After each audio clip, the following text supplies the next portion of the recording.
Welcome back. I'm Jane Rogers. In some ways, the message in this module may be the most important.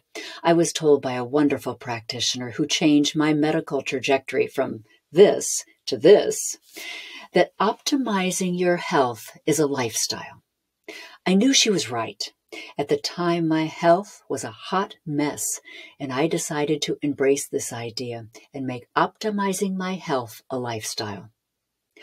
This is mostly the free and no-cost stuff, and it has an outsized impact on your longevity. Take a bit to slowly study these faces. They explain how differently human beings age. I find them fascinating. Researchers took a single birth year, 1972 to 1973, in Dunedin, New Zealand, and have followed up with the 1,037 babies born in that year through midlife. The slowest aging cohort is on the left. On the right are the ones who are the fastest aging. What accounts for these different paces of aging? Experts say lifestyle is 93% of longevity. Lifestyle. You can pause the video here if you want. These are the faces that might motivate you to make lifestyle changes.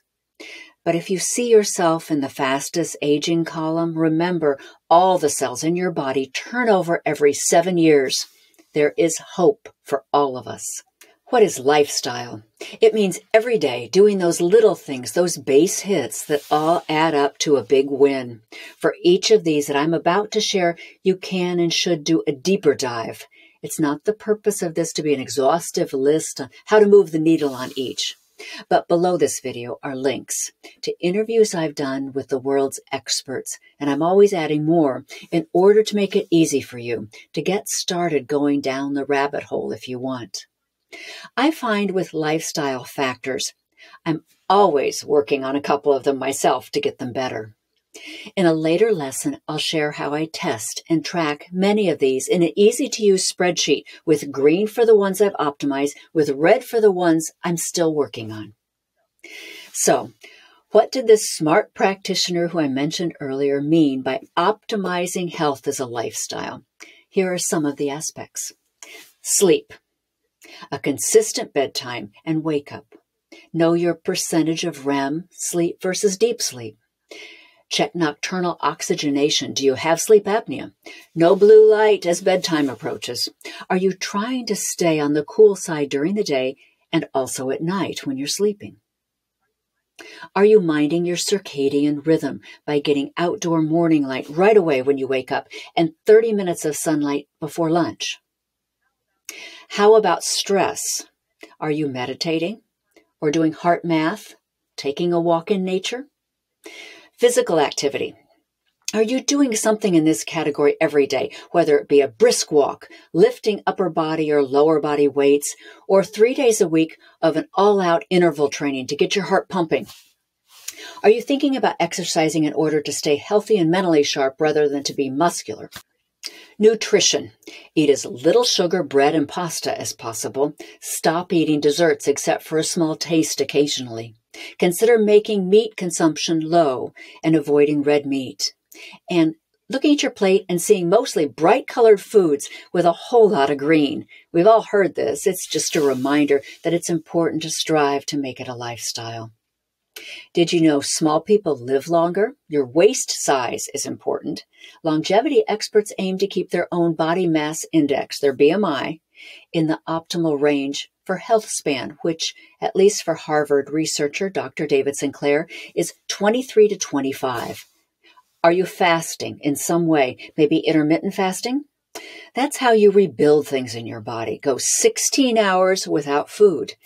Maybe skipping a meal each day to do that. Let's be clear. Nobody knows what the perfect diet is, sure, even when it comes to fasting. It's all largely based on rodent studies. So what I can tell you about the rodent studies, which I'm very familiar with, is that if you take a rodent and reduce its calories by 25% for its whole life, it will live longer, 30%, but it'll be really miserable and aggressive.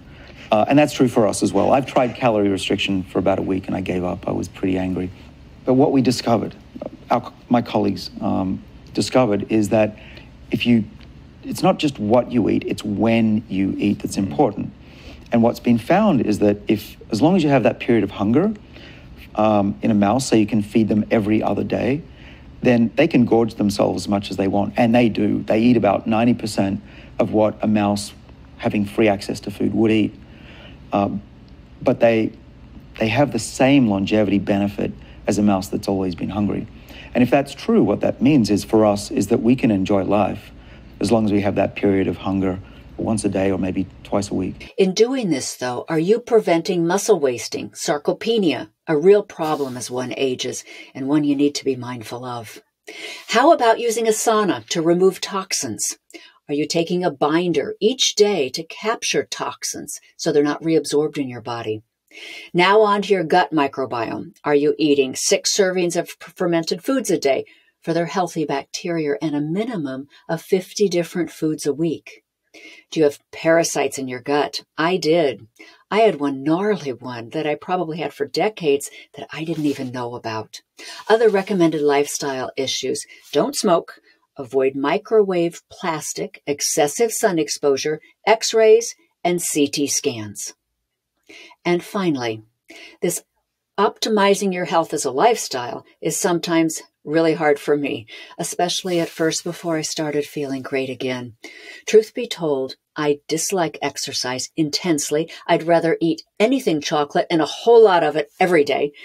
I love to stay up late and watch a movie. I'd rather spend money I earn on eating out and vacationing. Although many of the lifestyle things are free, some aren't, and that means less money to eat out and travel. Prioritizing resources is hard. It's hard, too, to be the only person in your house doing all this at first. Some who aren't doing it can make you feel like you're over the top. And that's why I'm glad you're here in this supportive and empowering community. Your housemates, who are skeptical at first, might come around when they see your energy, your vibrancy, how fast your mind starts to work, and how much younger you look. In the face of all this hard stuff I mentioned, just look at these faces again, reflecting on the pace of aging, and realize that your lifestyle decisions are important. Thanks for your time. May we live better, longer. Have a great day.